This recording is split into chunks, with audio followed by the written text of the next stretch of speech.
Today we are going to see the skull. Now to study the skull, we have to learn the anatomical position of the skull. Now here, this is the orbit. This is the infraorbital margin. And here is the external acoustic meatus. So whenever you draw a line, horizontal line from this infraorbital margin to the center of the external acoustic meatus and hold the skull, this is the Reed's base line. It marks the anatomical position of the skull. So the infraorbital margin and the center of the external acoustic meatus, we have to draw an imaginary line. So when the skull will lie in this line, it is the anatomical position of the skull. There is one more plane which will indicate the anatomical position of the skull, that is Frankfurt's horizontal plane. In this plane, we have to keep the skull same wise infraorbital margin and the lower border of the external acoustic meatus. So again, this is the anatomical position of the skull. Now the skull is made up of flat bones. In this, there is the skull cap and the facial skeleton. So the facial skeleton is made up of 14 bones and the skull cap is made up of 8 bones. In this, some bones are paired bones and some are unpaired bones. Now we will see it is also called as the calvaria. Here is the frontal bone. This is unpaired bone. Behind the frontal bone, these two are the parietal bones. This is the temporal bone. And on the posterior side, you are seeing this is the occipital bone.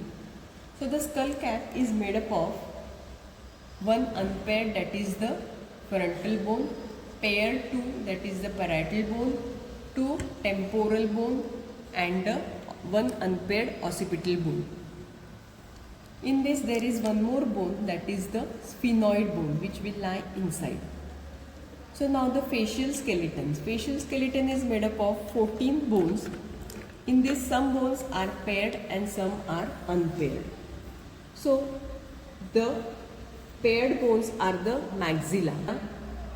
Here is the maxilla. This is the zygomatic bone.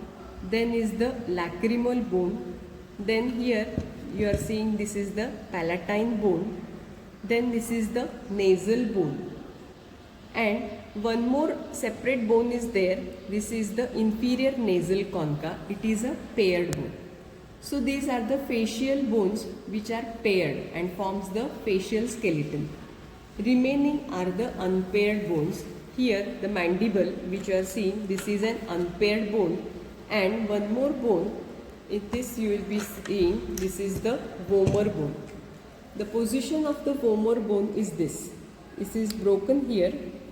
In this skull you will be able to see the vomer bone. So this is the vomer bone which is seen on the inferior side. So these are the facial skeletal bones. Now to study the skull, you have to study the skull in 5 planes. This is the from the top, that is the norma verticalis. In front, this is the norma frontalis. Then this is the norma lateralis. And this is the norma occipitalis. And one more view is there. This is the norma basalis. Now we will see the norma verticalis, that is, we are seeing the skull from the above. Here, this is the frontal bone. The frontal bone unites with the two parietal bone. In between there is one suture. This is the coronal suture.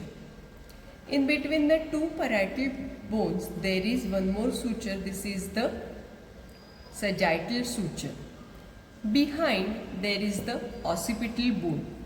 In between the two parietal bone and one occipital bone, here you are seeing this is the lambdoid suture. In some individuals, that is 2 to 4%, there is one metopic suture in between the two halves of the frontal bone. Now, the point where the coronal and the sagittal suture meets, this point is called as the bregma. It indicates the position of the anterior fontanelle. The anterior fontanelle is a gap in between these two sutures which will fuse after birth, that is, it will fuse in 18 months after birth. Behind there is one more point, that is the lambda here.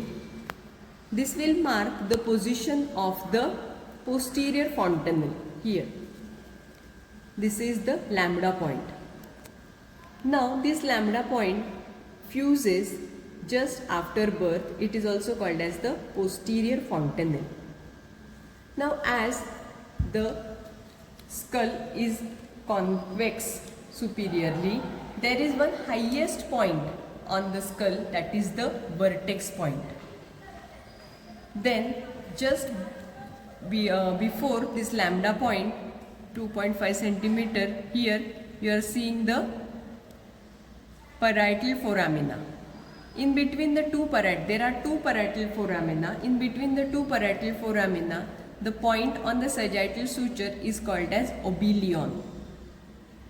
Now, this was all about the norma verticalis.